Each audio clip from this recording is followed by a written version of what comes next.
Sir ইফালে চাই দিব দেই স্যাৰ চাই দিব এইপিনে স্যাৰ ইফালে চাই দিব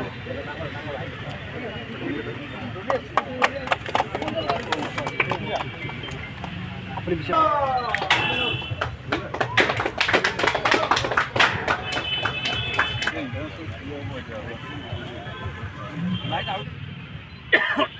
ঐতিহাসিক চকীডিঙি ফিল্ডত 4টাকৈ হাইমাৰ্ক শ্লাইডৰ শুভ উদ্বোধন কৰা হ'ল।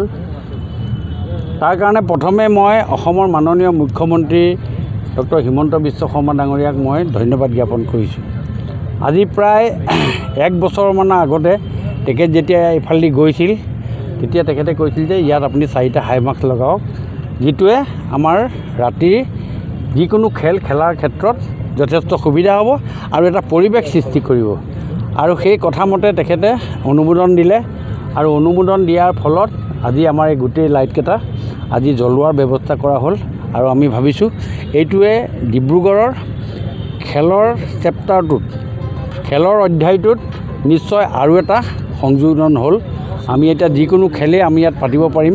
বিশেষকৈ ফুটবল, ক্ৰিকেট আৰু ভলীবল এই খেল 3টা পতাৰ ক্ষেত্ৰত এই লাইটকেইটাই যথেষ্ট এটা ব্যৱস্থা কৰিব বুলি মই ভাবিছোঁ। আৰু ইয়াত যিখিনি অৰ্গেনাইজেশ্যন ইয়াত খেলখন খেলিব পাৰিব তেওঁলোকে ইয়াত পেইড কৰিব লাগিব। তাৰ কাৰণে লাইট যিমান ব্যৱহাৰ কৰে, যিমান বিল আছে তেওঁলোকে দিয়াৰ ব্যৱস্থা কৰিব। আৰু ইয়াত আটাইতকৈ ডাঙৰ কথা হ'ল কি আমি ইয়াত ইনবিল্ড জেনেৰেটৰ আছে। জেনেৰেটৰটোৱে আমি যদি খেল লোৱাৰ সময়ত কিবা কাৰণে কাৰেণ্ট যায়গৈ, পাৱাৰ ফেইল কৰে, তেতিয়াহ'লে জেনেৰেটৰে ইয়াৰ লোড লৈ খেল পতাৰ ক্ষেত্ৰত কোনো ধৰণৰ অসুবিধা নহ'ব। এইটো এটা ঐতিহাসিক সিদ্ধান্ত মাননীয় মুখ্যমন্ত্ৰী ল'লে আৰু আমাৰ ডিব্ৰুগড়ৰ কাৰণেও এটা নতুন সংযোজন বুলি মই ক'ব খুজিছোঁ। কাৰ নিয়ন্ত্ৰণত থাকিব এইখন হাইমাৰ্ক শ্লাইড? এই কমিটি এখন আছে।